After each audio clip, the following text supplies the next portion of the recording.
Bismillah, Alhamdulillah, wassalatu wassalamu ala rasulillah. Oke teman-teman Radio Ar-Royah, kembali lagi bersama saya Ridwanullah di Literasi Sejarah. Salam literasi. Insyaallah pada kesempatan kali ini kita akan melanjutkan literasi sejarah kita. Dan pada sesi kali ini insyaallah kita akan menikmati literasi sejarah kita dengan podcast bersama Akh Fathul Bari dari Aceh insyaallah. Dari Aceh. Ya, insyaallah kita akan banyak berbicara tentang Aceh nih, khususnya tentang Islam di Aceh. Benar. Insyaallah karena kita ada teman yang langsung dari Aceh, kita tahu nih bagaimana Islam di Aceh saat ini dan beberapa tahun ke belakang. Oke, langsung saja Akh Fathul Bari. Pertanyaan pertama nih tentang Aceh khususnya, bagaimana nih sejarah Islam masuk ke Aceh menurut atau yang Fathul Bari ketahui gitu? Ya. Bismillahirrahmanirrahim. Alhamdulillah wassalatu wassalamu ala Rasulillah wa ala alihi wa sahbihi wa walah amma ba'd. Para pemirsa, teman-teman sekalian yang hari ini mengikuti literasi sejarah bersama Akang Ridwan, hafizahullah taala. Baik, pertama-tama saya akan menjelaskan beberapa maklumat, beberapa hal yang mungkin sesuai dengan ilmu yang saya baca, dan insyaallah la naftari 'ala Allahil kadzib. Dan kita tidak akan mengatakan sesuatu yang di luar pengetahuan kita tentunya. Nah, ketika kita berbicara tentang Islam, tentu saja tentang Islam di Aceh maksud saya. Penyebaran Islam di Aceh sangat rumit jika dijelaskan. Masuk Islam di Aceh ditemukan dari banyak bekas-bekas peninggalan sejarah seperti batu nisan atau beberapa penemuan lainnya itu berawal di abad 7 Masehi. Abad 7 Masehi. Di abad 7 Masehi itu sudah terdapat beberapa peninggalan sejarah seperti batu nisan atau sisa-sisa kerajaan lama bekas Hindu Buddha yang hari ini masih bisa kita saksikan secara langsung. Nah, ada beberapa masuknya Islam ke Aceh itu berawal dari tahun 7 Masehi hingga 13 Masehi. Nah, periode ini merupakan periode di mana Islam masuk dan menyebar di wilayah ujung barat pantai Sumatera. Oke, itu awalnya ya. Itu awal Islam masuk ke Aceh itu berawal dari 7 Masehi sampai 13 Masehi. Benar. Oke, karena yang kita ketahui nih, apalagi dari pelajaran-pelajaran yang dijadikan kurikulum dalam pendidikan, bahwa Aceh itu masuk dengan banyak teori yang disebutkan gitu. Banyak sekali. Oke, sekarang kita nih yang Fathul Bari sendiri ketahui gitu, atau yang lebih cocok lah gitu, yang lebih ini nih yang kayaknya lebih pas sejarahnya. Bagaimana sih Islam masuk ke Aceh itu gitu, yang benar dengan dari banyaknya teori itu yang kita pelajari gitu. Ya. Baik, terima kasih. Islam masuk ke Aceh itu terdapat beberapa teori. Teori pertama bahwasanya Islam dikatakan masuk ke Aceh melalui pedagang-pedagang Arab atau itu, teori Arab. Teori Gujarat itu. Nah, kalau Gujarat India berbeda. Iya, berbeda. Nah, kemudian teori yang kedua mengatakan bahwasanya Islam masuk ke Aceh melalui pedagang-pedagang Gujarat. Gujarat. Dan yang ketiga mengatakan bahwasanya teori masuknya Islam ke Aceh itu melalui pedagang-pedagang Persia. Nah, beda nih antara Persia Arab, itu bangsa yang berbeda dan memiliki pusat pemerintahan juga yang sama-sama berbeda. Kemudian ada juga teori yang mengatakan bahwasanya Islam sampai ke Aceh itu melalui pedagang-pedagang Cina. Pedagang-pedagang Muslim Cina. Banyak berarti ya teori yang menyebutkan. Namun yang lebih dekat, yang lebih saya yakini, yang lebih saya percaya bahwasanya Islam telah masuk ke Aceh itu melalui pedagang Arab. Mengapa demikian? Di abad ke-7, di abad ke-8 itu kita temukan batu nisan. Itu memang nama-namanya orang Arab, bukan orang Persia, bukan Syah Bandar, bukan Syah Jehan, atau bukan juga orang-orang Gujarat dari India. Yang namanya nama-nama India gitu. Iya, benar. Dan ada juga orang yang menggabungkan semua teori tersebut mengatakan bahwasanya benar Islam itu datang dari Arab langsung, dari Mekkah. Dan dikatakan juga bahwasanya dari Mekkah para pedagang atau para mubalik, para dai itu berhijrah ke Yaman, Hadramaut. Dari Hadramaut mereka melakukan perjalanan dari Hadramaut, dari Sana'a, maksud saya dari Hadramaut ke India. Tepatnya di Mumbai atau di Gujarat. Nah, dari Gujarat kaum muslimin Arab itu melakukan islamisasi atau menyebarkan Islam di India, sehingga muncul ulama-ulama baru dari India. sehingga mereka naik satu kapal untuk menuju ke Aceh. Subhanallah. Masya Allah. Dan teori yang paling dekat ke hati saya dan teori yang paling saya yakini adalah bahwasanya Islam masuk melalui pedagang-pedagang Arab. Dan itu lebih cocok gitu. Karena Dan lebih emang masuk pusat akal. Islam juga awalnya itu dari Arab. Benar. Sekarang seperti ini Akhfatul Bari. Ya. Kita berbicara tentang masuknya Islam melalui jalur pedagang gitu. Ya. Sekarang kita sebagai kaum muslimin gitu, pasti kewajiban untuk berdakwah itu adalah kewajiban setiap muslim. Ya, Dan itu benar. pasti diyakini setiap muslim, apalagi muslim zaman dulu yang Ya. lebih paham keislamannya. Masya Allah. Sekarang kita harus lebih teliti dalam mengamati sejarah gitu. Apakah Islam itu, apakah orang-orang muslimin itu datang ke Indonesia adalah tujuan utamanya berdagang, ataukah dia ingin menyebarkan dakwah Islam, dan berdagang ini hanyalah sampingan gitu untuk dia menyambungkan kehidupan gitu. Nah itu yang pengen kita klarifikasi gitu, bahwa Islam itu disebarkan dengan perdagangan, dengan peperangan. Justru yang kita pahami sebagai kaum muslimin, dakwah itu ke seluruh dunia gitu. Dan ini hanya misalkan berdagang atau menikah dengan orang daerah itu sendiri, itu bukan tujuan utama Iya, gitu. benar. Nah seolah-olah yang kita pahami bahwa yang menyebarkan Islam itu pedagang loh. Ya. Nah itu yang harus kita klarifikasi nih. benar. Gimana nih menurut Ya. Akhfatul Bari Ya, sendiri? seperti yang Akh Ridwan katakan barusan, bahwasanya Islam, para mubaligh atau para pedagang, mereka sebenarnya adalah para dai, Ya. para pedai yang menjadikan perdagangan itu sebagai wasilah mereka dalam menyebarkan Islam. Iya. Nah, ketika mereka sampai ke Indonesia atau ke Nusantara, khususnya di pantai barat Sumatera atau di Aceh pada umumnya, mereka menemukan bahwasanya terdapat banyak aib dalam perdagangan oleh penduduk setempat, terkhusus yang dilakukan oleh bangsa-bangsa India yang telah duluan sampai ke Aceh atau orang Buddha Hindu. Mereka menyebarkan dari segi sosial terdapat kasta. Oh iya, di Islam itu tidak ada gitu. Dan di Islam tidak ada. Ya. Di segi ekonomi, kita bisa melihat bahwasanya para pedagang sebelum Islam di Aceh itu melakukan barter, yang mana di dalamnya terdapat muhtawa ribawi. Ya. Dan ketika riba, gitu.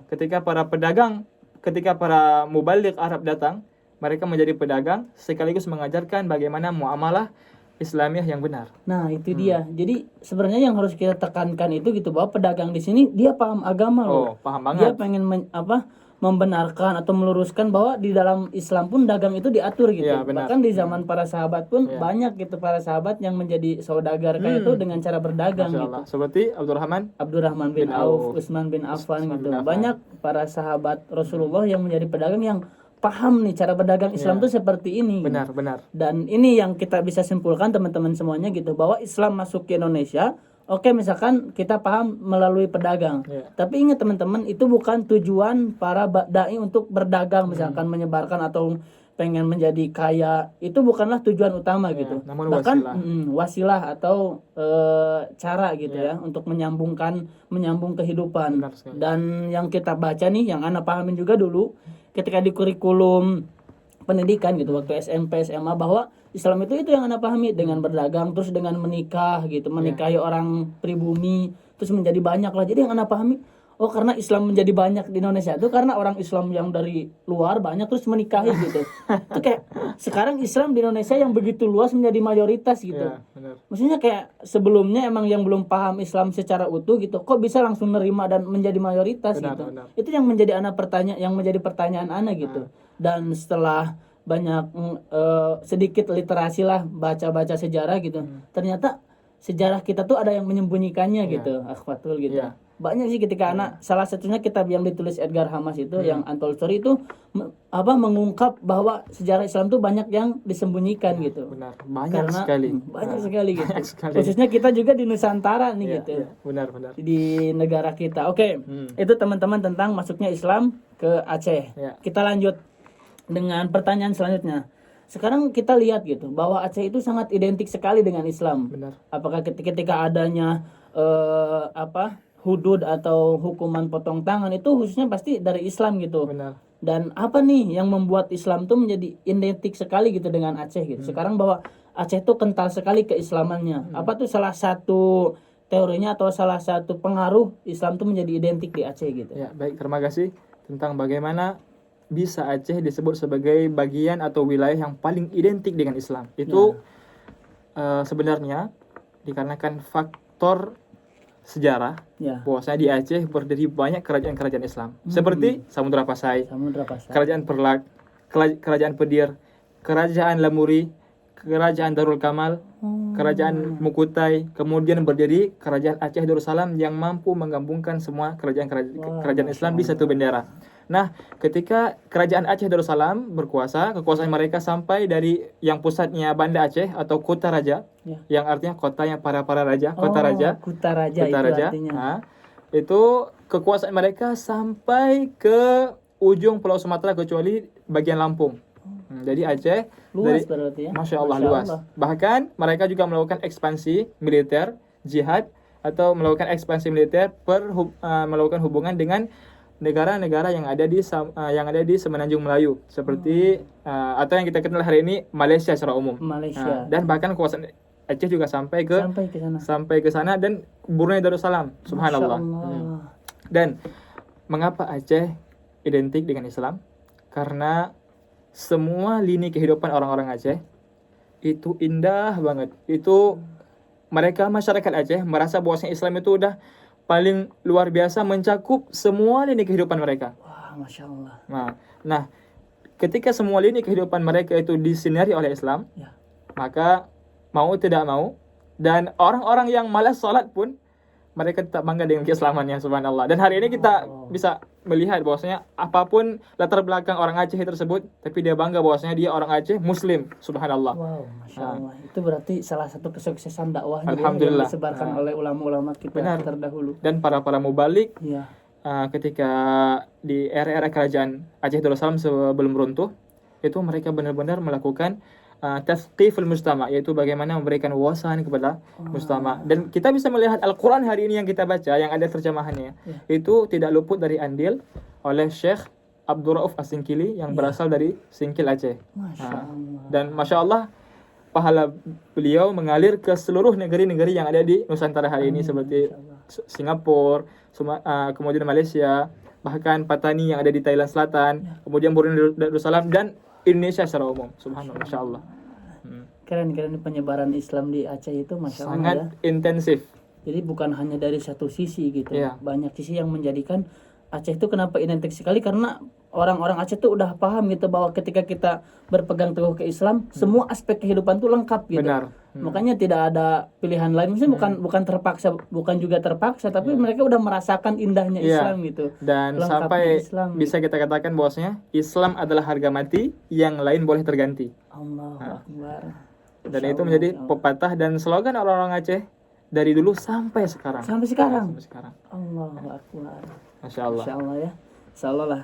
Aceh ini mudah-mudahan menjadi titik awal nih kebangkitan Islam. Amin, kita. amin, amin, rabbal alamin. Dan insya Allah teman-teman semua yang dari berbagai wilayah juga sama-sama kita berjuang untuk Islam. Tentunya. Amin, amin, insya Allah. Oke, tadi sedikit berbicara tentang kerajaan ya. Benar. Kerajaan banyak nih kerajaan yang Fathul Bari sebutkan tadi.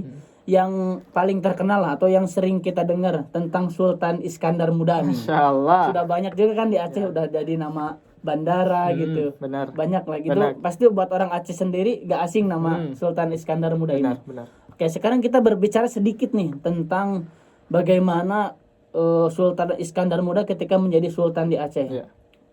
Pertama yang paling terkenal tuh itu ketika hukuman yang anak Sultan Iskandar Muda ini melakukan zina. Benar. Zina muhson. Ya. Zina muhson itu teman-teman jadi sudah menikah gitu. Jadi hukuman di dalam Islam itu hukumannya rajam. Iya, benar. Gimana nih bisa dijelaskan gitu Fathul Bari dengan kata-kata yang khas dari Sultan Iskandar Muda? Iya, insya Allah. Jadi terima kasih Ridwan. Ya. Jadi kita fokus ke Sultan Iskandar Muda yang mana di eranya merupakan era kegemilangan Kerajaan Aceh Darussalam. Sebenarnya kalau misalnya kita bicara Iskandar Muda doang, sebenarnya kita merasa zalim. Karena terdapat beberapa founder dari Kerajaan Aceh yang memiliki andil cukup besar. Hingga muncullah sosok seperti Sultan Iskandar Muda yang mampu menjadikan Aceh berkuasa itu sekitar 29 tahun. 29 tahun. Yang sebagaimana wilayahnya itu tersebar dari Semenanjung Melayu, Pulau Sumatera. Dan hubungan Aceh di era Iskandar Muda itu sampai sampai-sampai Ratu Elizabeth dari London itu Iya, mengirim. Ana pernah baca Ya, tuh sejarahnya yang katanya ngirim kaca tuh ke ngirim, Sultan Iskandar benar. Muda terus pecah sih Pecah. katanya. Masya Allah. Masya Allah. Itu bagaimana kerajaan Aceh sangat berpengaruh ya. Masya Allah, luar biasa. Di era beliau sebagaimana sebagaimana Ridwan sebutkan tadi, keadilan yang beliau terapkan itu luar biasa. Ketika anak beliau ketahuan melakukan kemaksiatan perzinahan, muhsan, maka beliau tak segan untuk melakukan cambuk. Dan di satu sisi, Sultan Iskandar Muda memiliki sifat yang sangat manusiawi, Ya. karena apapun ceritanya, meskipun dia anak sultan sendiri, maka itu harus terkena hukuman. Dan itu kita bisa melihat merupakan wujud dari pengamalan hadis Rasulullah SAW bahwasanya jikalau Fatimah putriku melakukan pencurian, maka aku akan memotong tangannya sendiri. Nah, Masya Allah. Oke. Itu bagaimana nih kata-kata yang Ana pernah baca tuh kata-katanya, cuman biar lebih real gitu ya, lebih jelas dikeluarkan oleh orang Aceh sendiri gitu. Yang kata-katanya tuh Ana takut salah nih. Enggak, baca aja enggak apa-apa. Mate anek mepet jerat, mate adet hanapat mita. Ya. Itu apa tuh penjelasannya? Ya. Mati bukan mate. Oh, mati. Mati anu mupat jerat. Mupat jerat. Jikalau anak meninggal, itu kuburannya kita ketahui di mana. Oh, bisa diziarahi. Bisa gitu. diziarahi. Tapi kalau misalnya mati adat, Pak Tamita. Kalau misalnya adat itu mati, yang tentunya adat di sini adalah adat yang dalam konteks Islam, hukum Islam. Jikalau adat mati, itu kuburannya si adat kita tidak akan menemukannya. Dan itu kalimat yang luar biasa yang mampu ditanamkan oleh Sultan Iskandar Muda kepada penduduknya. Penerusnya. Kita juga bisa bayangkan gitu teman-teman, ini anak satu-satunya nih yang akan menjadi penerusnya. Benar. Tapi ketika melakukan pelanggaran syariah, tidak ada pilihan lain gitu. Benar. Harus diiqomah, harus dihukum secara hukum Islam. Itu Masya Allah. Dan itu menjadi pedomannya buat penerus-penerus selanjutnya gitu. Benar. Dan mudah-mudahan hukum di kita juga di negara kita mudah-mudahan selalu bisa menjadi lebih baik gitu. Amin. Karena ketika Islam itu diterapkan di segala aspek, insya Allah kita dunia akhirat Allah jamin gitu. Mudah-mudahan hukum kita juga semakin mendekat kepada hukum Islam. Insya Allah. Oke, itu tentang Iskandar Muda ya. Tentang bagaimana keadilannya. Sebenarnya teman-teman kita hanya berbicara sedikit tentang Iskandar Muda. Masih kalau pengen tahu tentang Iskandar Muda itu harus benar-benar ditelaah gitu. Seperti yang Akhfatul Bari sebutkan tadi, bahwa kalau kita hanya berbicara Iskandar Muda tuh zolim gitu. Karena maksudnya banyak gitu aspek-aspeknya gitu. Banyak tokoh-tokoh sebelum beliau yang menjadikan Sultan Iskandar Muda merupakan sosok yang sukses. Nah, itu dia. Banyak gitu lah. Founding father gitu yang mendidik menjadikan Sultan Iskandar Muda ini. Oke, selanjutnya nih tentang ini yang sangat terkenal sekali gitu. Aceh juga disebut atau julukan Aceh itu sebagai Serambi Mekah. Masya Allah. Nah, ini salah satu julukan yang kita ketahui terkenal gitu. Kenapa nih salah satu atau teori kenapa yang menyebutkan bahwa Aceh itu adalah Serambi Mekah gitu?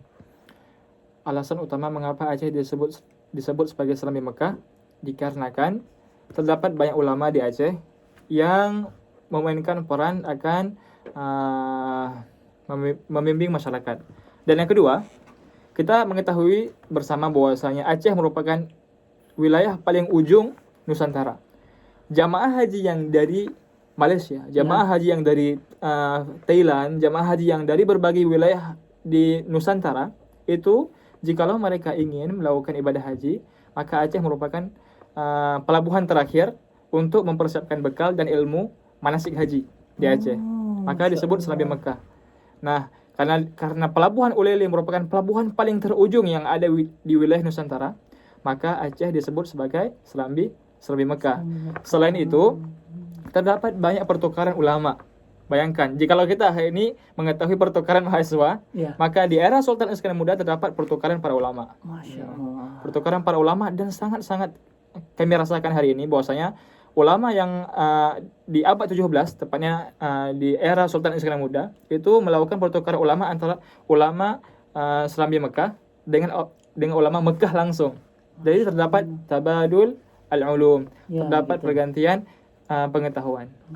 Masya Allah. Masya Itu Allah. jadi kayak kalau kita tahu sejarah Serambi Mekah ini sendiri, Masya Allah ya. Iya. Itu menunjukkan bahwa Islam di Aceh itu memang benar-benar sangat kental gitu. Sangat, Langsung sangat. dari pusatnya juga Iya, dari Mekah gitu, iya. Masya Allah. Benar sekali, benar sekali. Oke.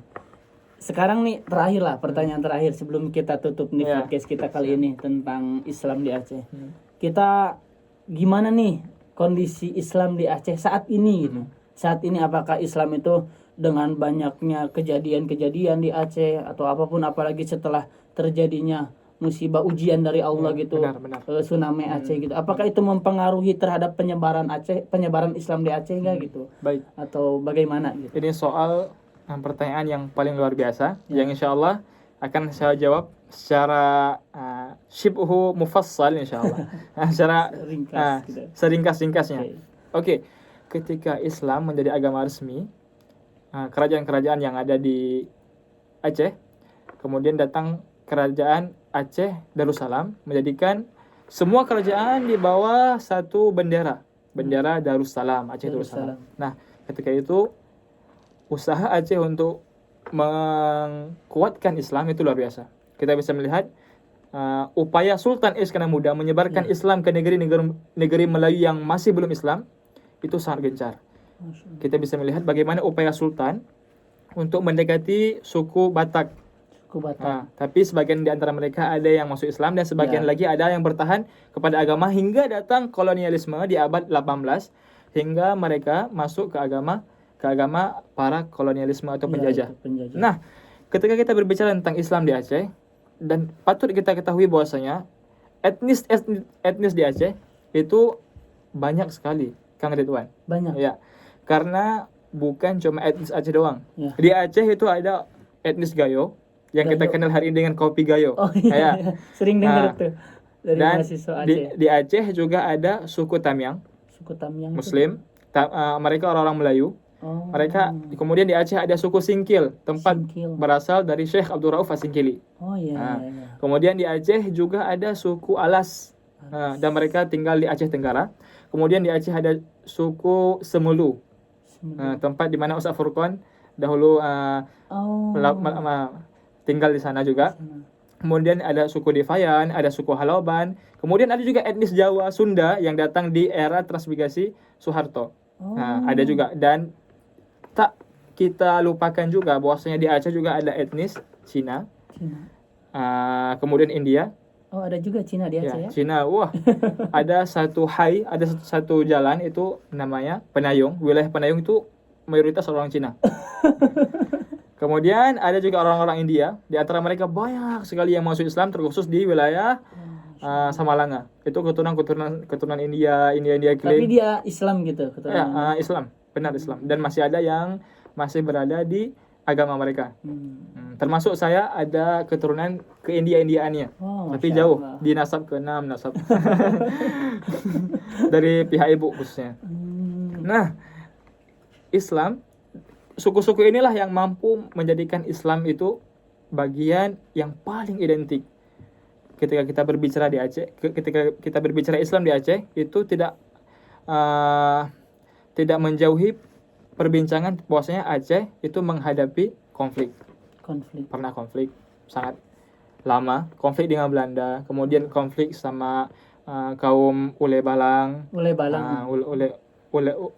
dan para ulama, kemudian konflik antara DITI, kemudian ada konflik GAM, kemudian ada tsunami. Lihat darah orang Aceh yang hari ini tumpah, yang Allah Subhanahu wa taala mudah-mudahan merahmati mereka semua dan mengampuni mereka semua, itu sangat ikut andil dalam membangun ruh nasionalisme orang Aceh. Maka tak heran jika kita menemukan hari ini, Anda dari mana?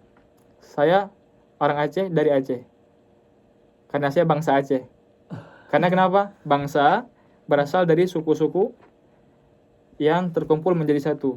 Maka suku-suku tadi terbentuk menjadi suatu bangsa. Namanya bangsa Aceh.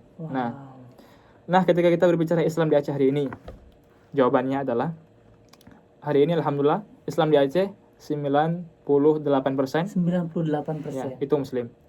Kemudian sisanya itu ada orang-orang minoritas seperti Kristen dari suku-suku Batak, terkhusus di Aceh, Singkil. Ya. Nah, itu ada. Kemudian ada juga orang Cina yang masih berada di atas agama mereka. Kemudian juga ada orang-orang Hindu yang sampai hari ini belum masuk Islam. Tapi sebagian mereka ada yang sudah masuk Islam, maka dikenal dengan India Mama. India Mama artinya India yang sudah masuk Islam. Oh. Dan Islam di Aceh sangat-sangat toleran. Masya Allah. Kita lihat hari ini bagaimana di pasar Panayung, pasar orang Cina itu, Ya.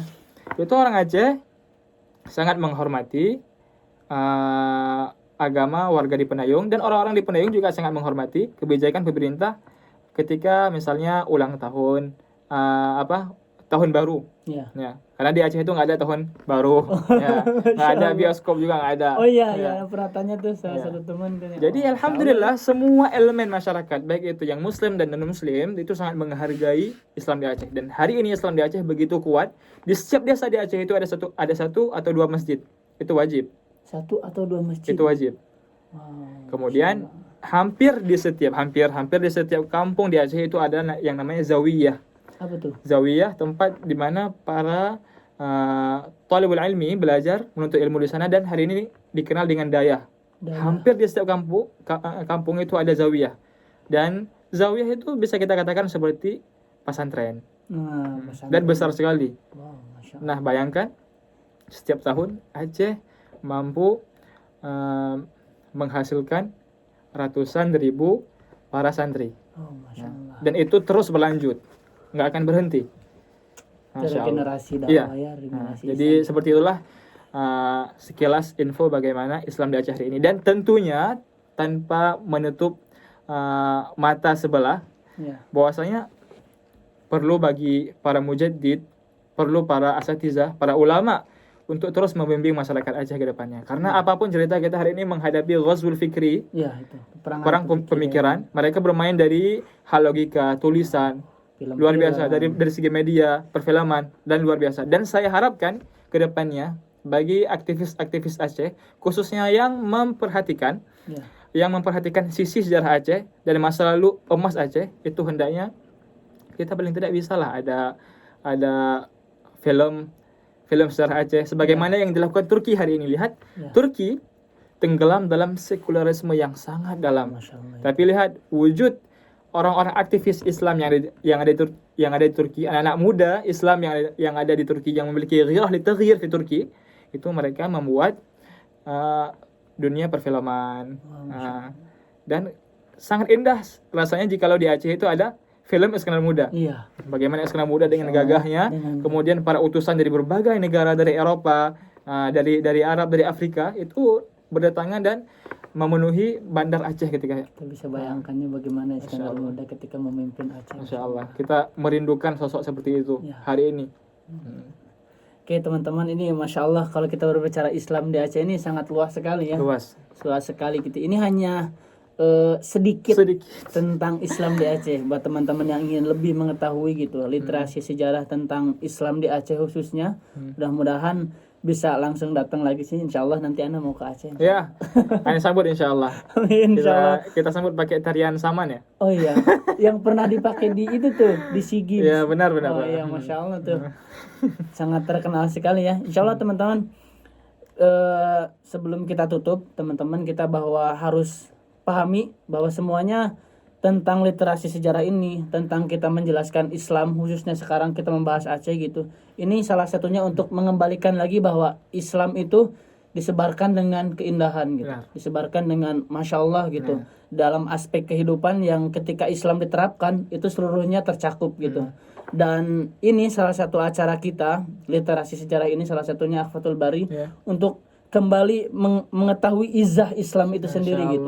Karena pernah dengar nih salah satu qaul atau kata-kata bahwa orang atau umat yang tidak mengetahui sejarahnya seperti seorang anak yang tidak mengetahui ayahnya. Benar. Sebagaimana yang disebutkan dalam pepatah Arab, man lam yata'allam minal madhi la yarhamuhul mustaqbal. Yang artinya barang siapa yang tidak belajar dari masa lalu, maka masa depan, future ke depan tidak akan menyenanginya. Iya, itu. Dan dikatakan juga at-tarikh yu'allim al-mustaqbal.